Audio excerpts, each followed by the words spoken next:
close till I get up. Time is barely on our side. I don't wanna waste what's left. The storms we chase are leading us, and love is all we'll ever trust. Yeah, no, I don't wanna waste what's left. এখানে একটা pressure cooker নিয়েছি, এখানে ছোলা নিয়েছি। ছোলাটা আমি 4-5 ঘন্টা আগে ভিজিয়ে রেখেছিলাম, ভালো করে ধুয়ে পরিষ্কার করে নিচ্ছি। পানি শুদ্ধ প্রেসার কুকারের মধ্যে দিয়ে দিচ্ছি 4 কোয়া রসুন আর একটা পেঁয়াজটাকে কুচিয়ে নিয়েছি, এর মধ্যে দিয়ে দিচ্ছি স্বাদ মতো নুন। আর এর মধ্যে আমি দিয়ে দিচ্ছি 2টা আলু সিদ্ধ করার জন্য। আমার ছোলাটাও সিদ্ধ হবে, তার সঙ্গে আলুটাও সিদ্ধ হয়ে যাবে। ঢাকনাটা দিয়ে এটাকে সিদ্ধ করে নিচ্ছি। দেখো ওদিকে যতক্ষণ ছোলাটা সিদ্ধ হচ্ছে, এদিকে আমি একটা সালাদ রেডি করছি। তার জন্য নিয়ে নিচ্ছি পেঁয়াজ, টমেটো, ধনেপাতা, কাঁচা লঙ্কা, শসা আর 1 ইঞ্চি আদা। তো এইগুলোকে আমি এখন কেটে নিচ্ছি। দেখো সালাদটা আমার রেডি করা হয়ে গেছে, এখন এটাকে সাইডে রেখে দিচ্ছি। তো দেখো ছোলাটা সিদ্ধ হয়ে গেছে, প্রেসার কুকারের ঢাকনাটা খুলছি, একটা ছেঁকনির সাহায্যে এটা তুলে নিচ্ছি। আলু দুটো এই থেকে সাইড করে ঠান্ডা করে নিচ্ছি। এটা ঠান্ডা করতে দিচ্ছি। এখানে কিছুটা তেঁতুল আমি আগেই পানিতে ভিজিয়ে রেখেছিলাম, ভালো করে একটু ধুয়ে নিয়ে ভিজিয়ে দিচ্ছি। এখন হাত দিয়ে এটাকে চটে চটে মেখে নেবো, মেখে পাল্পটা বার করে নেবো। দেখো তেঁতুলটা পানি থেকে ভালো করে সব ছেঁকে তুলে নিয়ে পাল্পটা নিয়ে নিচ্ছি। এখন এর মধ্যে কিছু মশলা দিয়ে দেবো।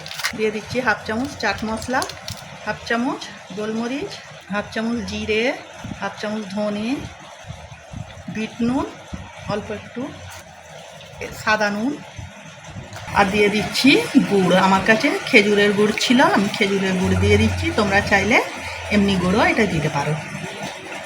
এটাকে ভালো করে মিশিয়ে নিচ্ছি। এর মধ্যে দিয়ে দিচ্ছি কিছু আইসক্রিম। এটাকে ভালো করে মিশিয়ে নিচ্ছি। এখন এটাকে সাইডে রেখে দিচ্ছি। ছোলাটা নিয়ে নিচ্ছি, ছোলার মধ্যেও কিছু মশলা দিয়ে দেবো। গোলমরিচ, জিরে, ধনে, বিট নুন, সাদা নুন, চাট মশলা। যে আলু দুটো সিদ্ধ করেছিল, আলু দুটো হাত দিয়ে একটু ম্যাশ করে এর মধ্যে দিয়ে দিচ্ছি।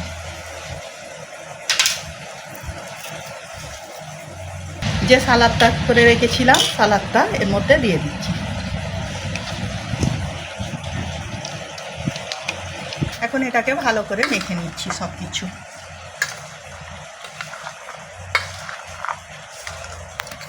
তো দেখো এটা ভালো করে মেশানো হয়ে গেছে। এখন যে তেঁতুল পানিটা করে রেখেছিলাম, তেঁতুল পানিটাই পেছাবো, কিন্তু তার আগে এটাকে আমি একটা গ্লাসের মধ্যে তুলে নিচ্ছি।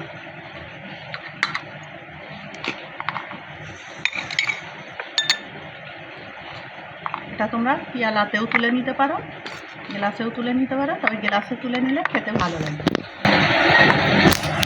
তেঁতুল পানিটা করেছিলাম, পানিটা এর মধ্যে দিয়ে দিচ্ছি।